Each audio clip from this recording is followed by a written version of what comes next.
जय हिंद, नमस्कार। मैं अंबर जैदी स्वागत करती हूँ आप सबका एक बार फिर से हमारे आज के कार्यक्रम में। दोस्तों, तेजस MK2 को लेकर जो फ्रस्ट्रेशन है वो बहुत ज्यादा बढ़ती जा रही है। सोशल मीडिया पर लगातार ये सवाल उठते हैं कितना टाइम क्यों लग रहा है, और जो क्रिटिक्स हैं वो ये बोलते हैं कि इतना टाइम जो है वो इंडिया क्यों लगा रहा है, क्यों डिले कर रहा है। लेकिन असली जो कहानी है वो बहुत ज्यादा गहरी है। इसके पीछे क्या कुछ छुपा है जो हेडलाइंस में हमें नजर नहीं आता। ये सिर्फ एक फाइटर जेट का जो डिले नहीं, बल्कि ये कह सकते हैं कि जो इंडिया की स्ट्रेटेजिक ऑटोनॉमी है वो वर्सेस उसका हम जियोपॉलिटिकल डिपेंडेंसी की कहानी हम इसको समझ सकते हैं। और तेजस MK2 कोई स्टॉल प्रोजेक्ट नहीं है, बल्कि एक कैलकुलेटेड पॉज है जहां हर डिसीजन सिर्फ इंजीनियरिंग से नहीं बल्कि डिप्लोमेसी, ट्रेड प्रेशर और इंडियन पॉलिटिक्स से जुड़ा हुआ है। सवाल ये नहीं है कि तेजस MK2 उड़ पाएगा या नहीं, सवाल ये है कि इंडिया किस शर्तों पर उड़ना चाहता है। इसी पर आज की चर्चा हमारी है, और चर्चा के लिए एक बार फिर से उमेश जी है। उमेश जी, बहुत स्वागत है आपका। नमस्कार, जय हिंद। जय सिया राम अंबर जी। जय सिया राम। उमेश जी, उमेश जी, सबसे पहले अगर तेजस MK2 टेक्निकली रेडी है तो जो रोल आउट जो है वो क्यों रुक रहा है, और इंजीनियरिंग इश्यूज है या फिर हम ये कहें कि इसको जियोपॉलिटिकल प्रेशर की वजह से ये सारी चीजें नहीं हो पा रही है?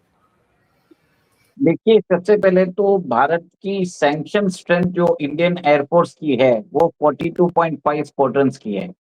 आज की डेट में हमारे पास 29 स्क्वाड्रंस रह गए हैं। अभी हमारे पास हम LCA तेजस MK1A उसका डेवलपमेंट कर रहे हैं, उसका प्रोडक्शन भी कर रहे हैं, और वो डिपेंडेंट है GE-F404 इंजन में, जिसकी जो थ्रस्ट कैपेसिटी है अराउंड 84 to 98 kN है। और जबकि अब जो है LCA तेजस MK2 है, उसका जो फर्स्ट प्रोटोटाइप है, जो फ्लाइंग प्रोटोटाइप है, वो जुलाई 2026 में इसका वो पहली उड़ान वो करेगा। देखिए, जनरली LCA तेजस MK2 का बता रहे हैं कि ये जो सर्विस में पूरे प्रोडक्शन में आने के लिए इसको 2030 to 2032 लगेगा, अगर सारी प्रोडक्शन टाइमलाइंस अभी एडहियर होती है तो। जनरली LCA तेजस MK2 के लिए cabinet committee of security affairs ने 10,000 करोड़ एलोकेट किया था इन सितंबर 2022। उसके बाद GE के साथ हम F414 इंजन के लिए नेगोशिएट कर रहे थे। अब वो नेगोशिएशन इसके लिए एक तरह से डिले हो रहा था क्योंकि हमारा और US के बीच में कोई प्रॉब्लम चालू हो गया as soon as Donald Trump आने के बाद। इसके लिए आप ये देखिए कि जो LCA तेजस MK2 की उड़ान हमको सितंबर 2025 में करनी थी, वो हम अभी जुलाई 2026 में करेंगे। ये बात हमको बताइए DRDO chairman doctor Sameer Kamat ने। देखिए, DRDO जो है इस बार जो है कि प्राइम मिनिस्टर ऑफिस भी बहुत ही नजर रखे हुए हैं इसके लिए। ये एक तरह से माना जाता है कि इसकी फर्स्ट फ्लाइट जैसा अभी प्लान किया है, जैसा अभी स्केड्यूल किया है, उस टाइम पे हो जाएगा। टाइमलाइंस एडहियर करना बहुत जरूरी है क्योंकि भारत की जो एयरक्राफ्ट स्ट्रेंथ है वो धीरे धीरे घटती जा रही है। तो कहीं ना कहीं इमीडिएटली प्रायोरिटी बेसिस पे एक तरह से काम चल भी रहा है। इसकी डिजाइन, इसकी एयरक्राफ्ट की डिजाइन भी हो चुकी है, इसके इलेक्ट्रॉनिक वॉरफेयर सिस्टम्स, रेडार्स, कितना पेलोड कैपेसिटी रहेगा, कितना एंड्योरेंस कैपेसिटी रहेगा, ये सब के लिए सिस्टम्स ऑलरेडी DRDO के पास पड़ा है। और इसको अभी एक तरह से इन सारे सिस्टम्स के बीच में इंटर ऑपरेटेबिलिटी, मतलब एक तरह से पूरा असेंबल करके इन दोनों सारे सिस्टम्स आपस में वर्क करते हैं, उसके ऊपर बात चल रही है। सेकेंड, एक और एक चीज है, LCA तेजस MK1 जो है वो 4th जनरेशन फाइटर एयरक्राफ्ट है।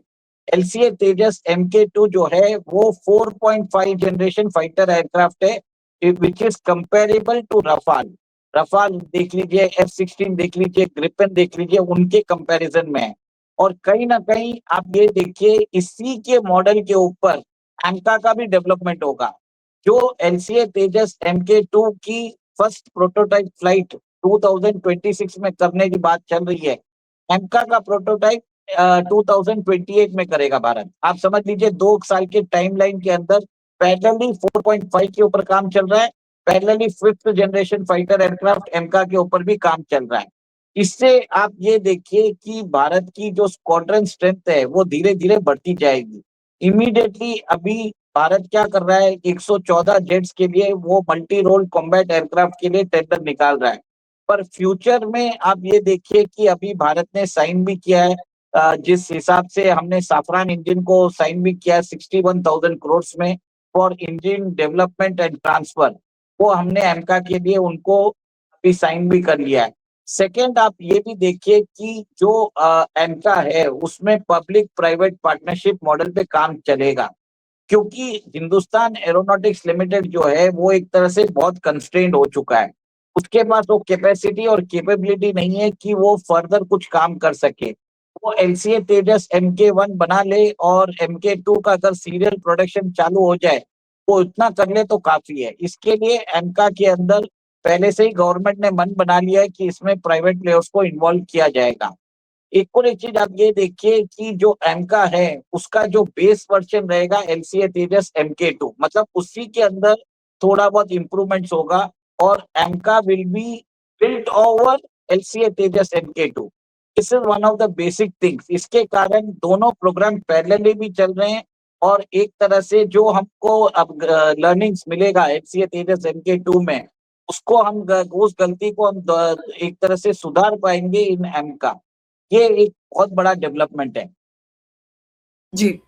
उमेश जी, अब जो भारत को लेकर लगातार सवाल उठता है कि भारत जो है इंजन के लिए अमेरिका पे डिपेंडेंट है, तो क्या जो भारत है वो डिपेंडेंट रहना चाहता है या फिर बार्गेनिंग पावर के लिए जो डिले है उसको हम एक्सेप्टेबल मान सकते हैं, या फिर भारत जो है अपने ऑप्शंस है वो तलाश रहा है, क्योंकि जो फ्यूसलाज है वो पहले ही अमेरिकन इंजन के मुताबिक बना हुआ है। अब भारत जो और भी ऑप्शंस देख रहा है, तो क्या और कैसे देखा जाए इस डिले को? देखिए, इस बार जो प्रोटोटाइप डिजाइन किया हुआ है उसके अंदर अमेरिका भारत को एक तरह से अ, जो बोलते हैं प्रॉब्लम क्रिएट नहीं कर सकता। अगर जीई ने प्रॉब्लम क्रिएट किया तो इस बार उसकी उस इंजन को रिप्लेस किया जा सकता है, उसको साफरान या रशियन इंजन से रिप्लेस किया जा सकता है। इस बार वो प्रोविजन मेंटेन किया हुआ है।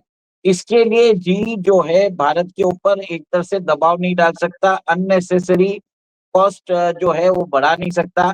एलसीए तेजस MK1 में ऐसा ही है, क्योंकि we can not change the engine. जो सारा प्रोटोटाइप बनाया है इंजन के बेस के ऊपर बनाया हुआ है। अब इसमें जो एलसीए तेजस MK2 के अंदर जो डिजाइन किया हुआ है उसके अंदर we can replace the engine as well.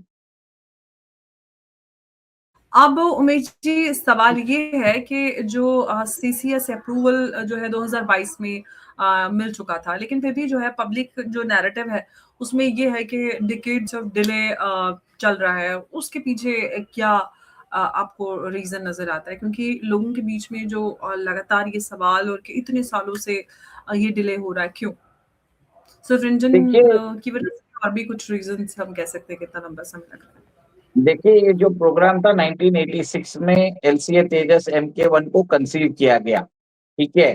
और आज 40 साल हो गए, 40 साल के बाद ये समझ लीजिए प्रोडक्शन में आया है। उसके अंदर आप समझ लीजिए 6 साल 1998 टू 2004 ही बीजेपी की सरकार थी। इतने सालों तक या तो कांग्रेस की सरकार थी या फिर वो थर्ड फ्रंट की सरकार थी। दोनों ने इसके ऊपर तवज्जो नहीं दिया था, इसके कारण डिले हुआ। ये तो नरेंद्र मोदी जी की सरकार है जिन्होंने ये प्रोजेक्ट को ठंडे बस्ते से निकाल के फास्ट ट्रैक किया और इसकी प्रोडक्शन लाइन और ये सीरियल प्रोडक्शन में आ रहा है। और एलसीए तेजस MK2 के ऊपर भी और एमका के ऊपर भी ये साइमल्टेनियसली काम कर रहे हैं। जो पास्ट मिस्टेक्स कांग्रेस ने की थी वो मिस्टेक बीजेपी रिसीव नहीं कर रहा है। और अगर मैं ये बता देता हूँ 2029 में अगर बीजेपी गवर्नमेंट वापस आती है तो ही ये प्रोग्राम एक तरह से पूरा चलेगा, नहीं तो कांग्रेस क्या करेगी, इस प्रोग्राम के ऊपर फंड्स नहीं देने वाली, भारत की सैन्य क्षमता को नीचे कर देगी ताकि पाकिस्तान चाइना को एक तरह से अपर हैंड मिल सकता है। ये कांग्रेस की रणनीति रहती है कि देश के अंदर इंडस्ट्रीज को मारकर बाहर से इंपोर्ट किया जाए जिससे उनको किकबैक्स मिले। ये नई बात नहीं है, मैं अलग से नहीं बोल रहा हूँ। बोफोर्स डील एक तरह से आप देख लीजिए जीता जाता सबूत है। उसके बाद अगस्ता वेस्टलैंड जो तो जो हमने हेलीकॉप्टर लिया था, उसके अंदर भी किकबैक्स लिए हैं कांग्रेस की सरकारों ने। तो ये नई बात नहीं है, कांग्रेस के कैरेक्टर और कैरेक्टर के अंदर ही करप्शन है और सबसे बड़ा करप्शन उनको ये डिफेंस बजट में मिलता है, जिसमें वो बाहर से जाके सब standard equipments at high inflated prices लेके आते हैं, जिससे उनको किकबैक्स मिलते हैं। तो कहीं न कहीं आप ये देखिए फ़र्क है पिछली सरकार और इस सरकार में। उमेश जी, अब सवाल ये है कि जो भारत और अमेरिका के बीच में जो ट्रेड टेंशन्स रही और टैरिफ वाला जो मुद्दा नज़र आया, उसकी वजह से कहीं न कहीं ऐसा लग रहा है कि जो डिफेंस प्रोग्राम है, वो भी होस्टेज बन गए हैं। तो क्या जो फाइटर जेट्स हैं, वो भी ट्रेड डील्स का जो है वो पार्ट बन गए हैं? अब जैसा कि चीज़ें आगे होती जा रही हैं। देखिए, जब प्रॉब्लम चल रहे थे अमेरिका से तब जीई हमको F404 इंजन सप्लाई नहीं कर रहा था। थोड़े से हम अभी हम एक तरह से ट्रेड डील हो सकती है, इसके लिए इंजन्स की सप्लाई उन्होंने चालू कर दी है। तो कहीं न कहीं आप ये देखिए अमेरिका ये सब चीज़ लेवरेज पॉइंट यूज़ करता है for trade deals and other things. अब भारत को समझ में आ गया कि अमेरिका या किसी के ऊपर भरोसा नहीं किया जाता। इसके लिए भारत सैफरन से भी बात कर रहा है, रोल्स रॉयस से भी बात कर रहा है, रशियन मैन्युफैक्चरर से भी बात कर रहा है। तो अभी हमारे पास ऑप्शन है। रोल्स रॉयस जो है अपनी इंजन का सारा प्लांट भारत में लगाने को तैयार है और आपको ये बता दूं सैफरन को हमने एक तरह से कॉन्ट्रैक्ट देने के बाद सैफरन यहाँ पे प्लांट लगा रहा है। रोल्स रॉयस हम उनको बिना कुछ दिए ही वो यहाँ पर क्रिटिकल कंपोनेंट्स के लिए प्लांट लगा रहा है। डिफरेंस देख लीजिए। अभी हमारे पास हम क्या क्रिएट कर रहे हैं, हम ऑप्शंस क्रिएट कर रहे हैं और ऑप्शंस क्रिएट करने के बाद हमारे पास लेवरेज रहता है। कोई भी हमको धमकी नहीं दे सकता। भारत चाहे तो कोई भी अगर कंपनी, कोई भी देश भारत को अगर धमकी देता है या कुछ आनाकानी करता है, इमीडिएटली हम उसको रिप्लेस कर सकते हैं। ये प्रोविजंस भारत ने किया है ताकि भारत की स्ट्रेटेजिक ऑटोनॉमी इन वेपन्स परचेज बनी रहे। कोई भी जो देश है भारत को अपने हिसाब से ब्लैकमेल ना कर सके। स्ट्रैटेजिक जो ऑटोनॉमी है वो मेंटेन करना बहुत ज़रूरी हो जाता है। लेकिन उमेश जी, अमका और तेजस MK2 जो है, वो दोनों ही फ्यूचर एयर पावर के जो है वो पिलर्स हैं। तो क्या बिना इंजन सॉवरेनिटी के ये सपना पूरा हो सकता है? कि अभी तो हो ही रहा है ना, हमने साफरान को तो दे ही दिया है, 61,000 करोड़ का कॉन्ट्रैक्ट दे ही दिया है। साफरान यहाँ पे पूरा प्लांट बनाने वाला है, पूरा इंजन डेवलप करेगा, भारत को आईपी राइट्स देगा, टेक्नोलॉजिकल ट्रांसफर के साथ हो रहा है। तो भारत को कोई प्रॉब्लम होने वाला नहीं है। अब मैं आपको ये बता देता हूँ, GE F414 सिर्फ तेजस LCA MK2 के लिए है, जो 4.5 जनरेशन फाइटर एयरक्राफ्ट है। एमका के लिए साफरान रहने वाला है और उसके आगे भारत को अपना खुद का टेक्नोलॉजी मिल जाएगा। फिर वो टेक्नोलॉजी के हिसाब से हम उसको कस्टमाइज कर सकते हैं अपने रिक्वायरमेंट के हिसाब से।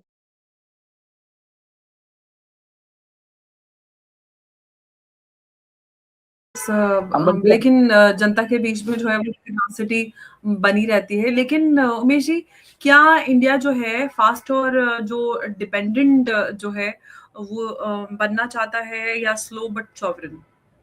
मतलब भारत की जो पॉलिसी है देखिए, वो क्या है? इन दोनों में से किस तरफ? फास्ट एंड डिपेंडेंट और स्लो और एंड सॉवरेन? दोनों चीज कर रहा है भारत। भारत आज समझ लीजिए अपना सुखोई को सुपर सुखोई बना रहा है, एलसीए तेजस MK1 बना रहा है, एलसीए तेजस MK2 के ऊपर प्रोटोटाइप जनरेशन हो रहा है। एमका के ऊपर हम अभी एक तरह से उसका प्रोटोटाइप के बारे में हम डिजाइन कंसीव कर रहे हैं। और ये देखिए कि भारत अभी 114 मल्टी रोल्ड कम्बैट एयरक्राफ्ट भी खरीदने वाला है।